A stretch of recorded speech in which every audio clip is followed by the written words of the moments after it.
ഞാൻ അന്ന് ബോബിയുടെ കാര്യം പറഞ്ഞല്ലായിരുന്നോ? ഞങ്ങള് സീരിയസ് ആയാലും ഇങ്ങനെ ആലോചിക്കണം.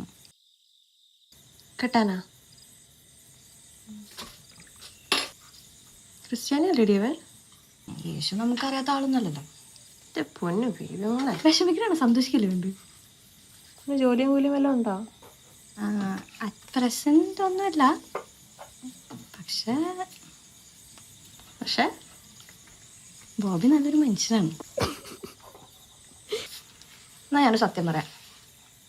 ഇച്ചിരി ഫ്രീക്കനാണ്, ഇച്ചിരി മണ്ടനാണ്. പക്ഷെ ഇത് 2 ഡാർക്ക് കൊടുത്താൽ മാറുന്നേ ഉള്ളൂ.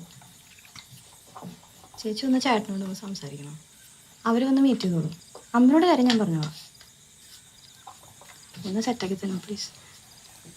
എന്താ ഒന്നുമില്ല. എന്താണ് സംസാരിച്ചോണ്ടിരുന്നത്? ഇല്ല, ഒന്നുമില്ല, ചുമ്മാ. പറ. ഒന്നുമില്ല. ഇല്ലട്ടാ, കാര്യമായിട്ടൊന്നുമില്ല. എന്നാലും അല്ല, ഇച്ചിരി പേഴ്സണലാണ്. ശരി.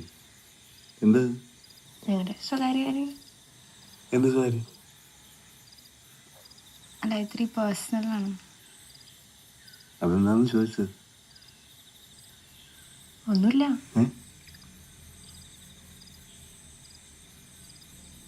പറയുന്നേ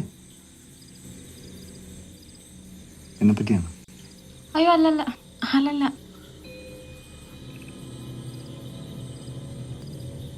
നോക്കി വന്ന് നീ കുടിക്കണം എന്നെ എടുത്ത്.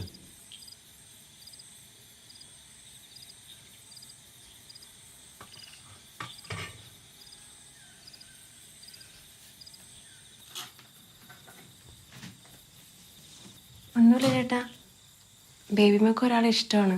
അതവൾ എന്നോട് പറയായിരുന്നു. വേറൊന്നുമില്ല. അതിനെന്തിനാ നമ്മളിങ്ങനെ പേടിക്കുന്നത്? അതൊന്നുമില്ല. ഞങ്ങളുടെ അച്ഛൻ മരിച്ചിട്ട് കുറച്ചായില്ലേ. അതിന് ചേട്ടനിവിടെ ഓക്കെ അല്ലേ? അമ്മയെ അത് പ്രത്യേകം ചോദിക്കാൻ പറഞ്ഞു. ഓക്കെ അല്ലേ? എല്ലാം ഇങ്ങനെ തുറന്ന് പറഞ്ഞാൽ മതി. ഏത് എന്നാലും എന്തൊരു പേടിയത്.